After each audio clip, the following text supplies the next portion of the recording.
guys, it's Raz here, and today I'm going to show you how to turn this old stained table into something that you can cherish in your dining room. This table was given to us by some family members and we didn't want to see it go. It had a lot of sentimental value, but it also had a lot of ugly mold and water stains, so we took the opportunity to turn it into a beautiful dining room centerpiece. I started with a P80 sandpaper, and I really wanted to get in all of those nooks and crannies and try to sand down as much as that water mold as possible. I'm really trying to lean into those areas with the stains. I know you can't really see with my DIY camera woman skills, but I am trying to focus on those areas while I am still sanding the whole tabletop.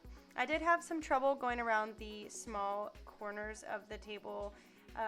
They're kind of divoted to make design, so if you have a smaller head or adjustable head, I would definitely suggest that.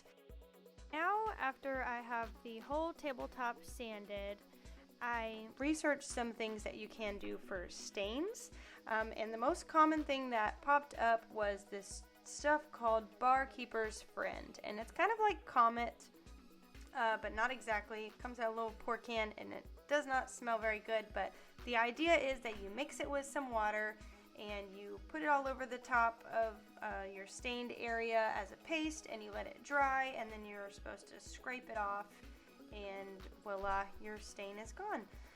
So that's what me and my husband did. We found the best tool that we could, which was a stick, and we made this paste with the Barkeeper's Friend and placed it on the stained areas and let it sit for a few hours, and then came back to scrape it off. I personally did not see much of a difference after doing this step. I tried to clean it off as well as I could, and I didn't think it did very well, so I thought maybe I would try it again, and it still didn't do much, so I would skip this step next time.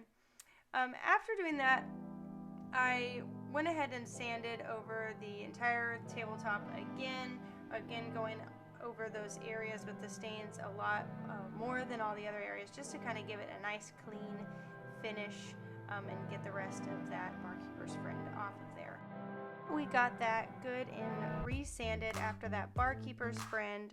It's time to stain, and the stain I chose was the Min Wax Wood Finish Penetrating Stain. It was a premium oil stain in the color Dark Walnut, and it was semi-transparent. Ended up looking super nice. I am using a rag. We've all got our own assortment of rags. We had a little team effort going.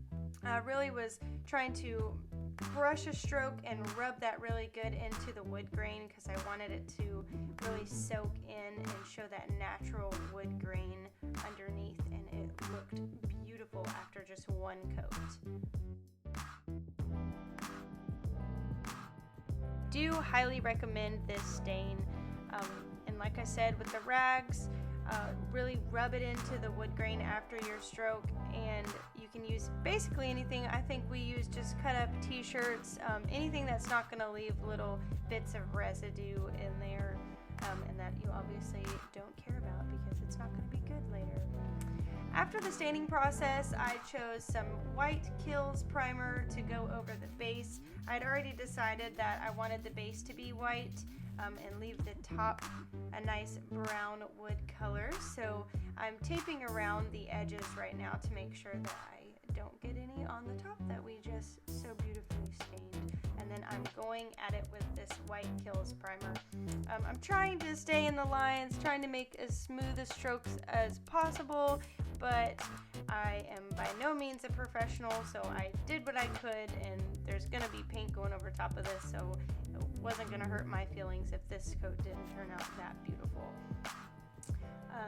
The Kills is a really good option for something like this. I didn't sand the bottom because I knew that this was really gonna help the paint that I put over top of it to stick, and I really wouldn't need the sanding over the bottom, so I saved myself some time by not sanding that bottom half. And here I am going around the bottom. I really want to make sure that I get every nook and cranny of this beautiful base. Make sure that you get underneath it, every corner, every nook and cranny.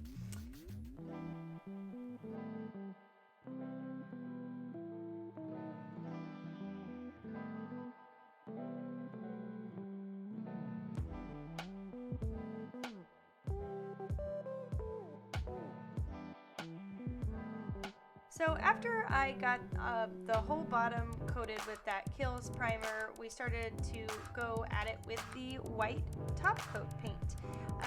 For that paint, we chose the Clark in Kensington and the white high gloss premium interior and exterior. It worked beautifully for what we wanted. And it had this nice shiny finish. We lucked out and got a paint sprayer gun, which I highly recommend. We got one at a great deal.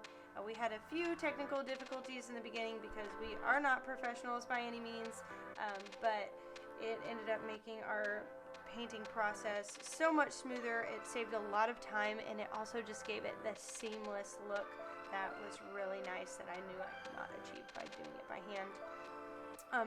After we got the base painted with the white top coat, we went ahead and did a coat over the bottom layer of the table.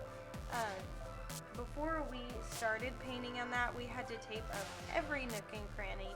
We had to tape up, this table has leaves, so we had to tape those leaves under there, make sure that it doesn't drip underneath, and it just ended up looking wonderful.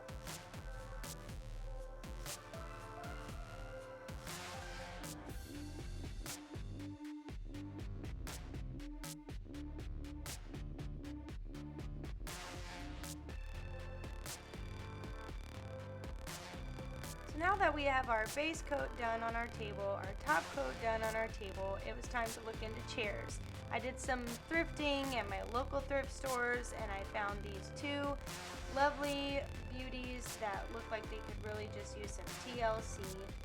And I decided that I was going to keep the two chairs that came with our table and pair them with these two chairs that I had found and try to make something beautiful with kind of a mix match kind of deal. I went to my local Walmart and I found a really cute design of material that had succulents all over it. We really love our plants in this house, so I really liked the succulent design. I took all of the cushions off the chairs and laid them over this succulent material and cut out the size and shapes that I would need, and I just used a staple gun to staple those in place.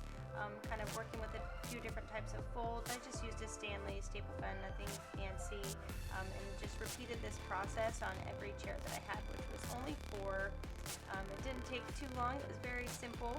I will say use the right size nails because you don't want them to be too long. You will sit on them.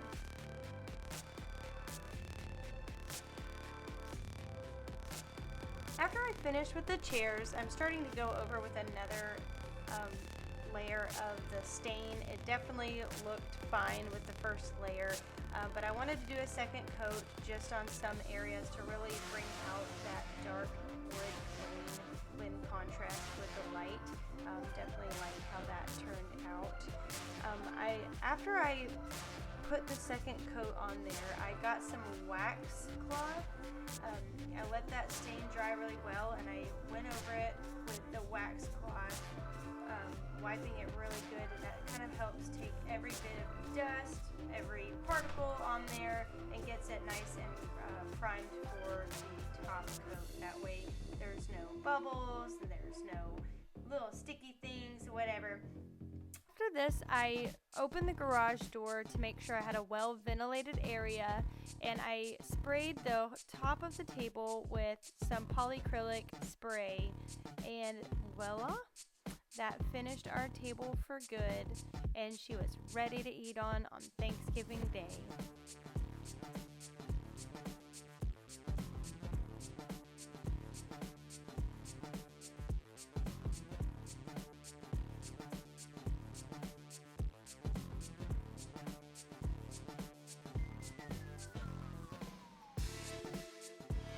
If you guys enjoyed this video just as much as I enjoyed making it, then don't forget to like and subscribe. Leave your input in the comments below and let me know what you guys want to see next. Bye!